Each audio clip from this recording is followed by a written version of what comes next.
गुंडा और माफिया भाग रहा है, पुलिस उसको दौड़ा रही है, और अगर उसने कहीं कोई दुस्साहस किया तो फिर वहीं पे राम नाम सत्य है यह भी तय हो जाता है। जनता गड़ाई लेगी, एक गुंडे और माफिया एक एक करके यमलोक की यात्रा के लिए प्रस्थान कर जाएंगे। कार चलाने के लिए दिल भी चाहिए और दिमाग भी चाहिए। सत्ता विरासत में मिल सकती है, बुद्धि विरासत में नहीं मिलती है। अब इस धरती ऋषि मुनियों की धरती है, अयोध्या प्रांत की धरती है, महात्मा श्रवण की, मातृ और पितृभक्ति की धरती है। अनेक सिद्धों, संतों, ऋषियों ने अपनी पवित्र साधना से इस धरती को पवित्र किया। तो भारत माता के तमाम सपूतों ने भी भारत की सीमाओं की रक्षा करते हुए देश की आजादी के आंदोलन में और आजादी के उपरांत भी अपना सर्वस्व बलिदान भारत के लिए किया, भारत की माटी के लिए किया। यह कर्म साधना की धरती है, श्रम साधना की धरती है, और इसीलिए तो यहां का अन्नदाता किसान भी अपनी मेहनत से देश के विकास में अपना योगदान दे रहा है।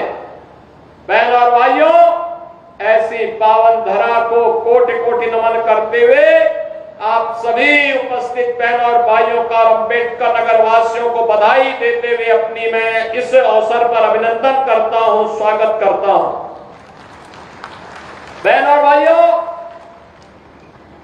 ये विकास की परियोजनाएं आज जो आपको प्राप्त हो रही इतनी आसानी के साथ, आज जो सुरक्षा का वातावरण है, आज जो विकास गांव गांव तक पहुंचने के साथ जुड़ रहा है,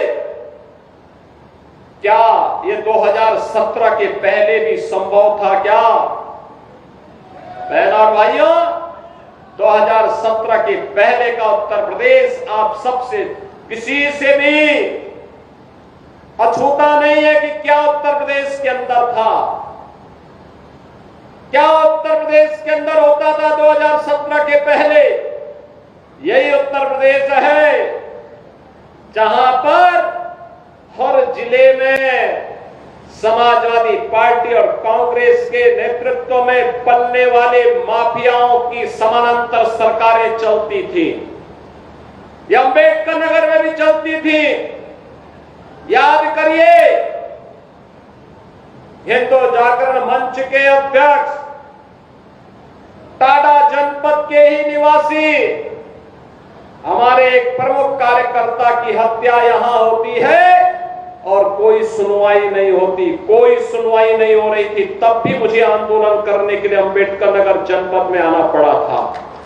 तब भी हम लोगों ने आंदोलन किया था उस माफिया के खिलाफ और समाजवादी पार्टी की सरकार की अराजकता के खिलाफ। कौन ऐसा जिला था, चाहे वह अम्बेडकर नगर जिला रहा हो, अयोध्या रहा हो, मऊ, आजमगढ़, गाजीपुर, प्रयागराज, प्रतापगढ़, सुल्तानपुर, कोई जिला ऐसा नहीं था जहां पर कोई न कोई बड़ा माफिया समानांतर सरकार चला करके आम जनता की आवाज को दबाता था, गरीबों की आवाज को दबाता था, पिछड़ों की आवाज को दबाता था और दलित वंचित योजनाओं से भी वंचित रहते थे।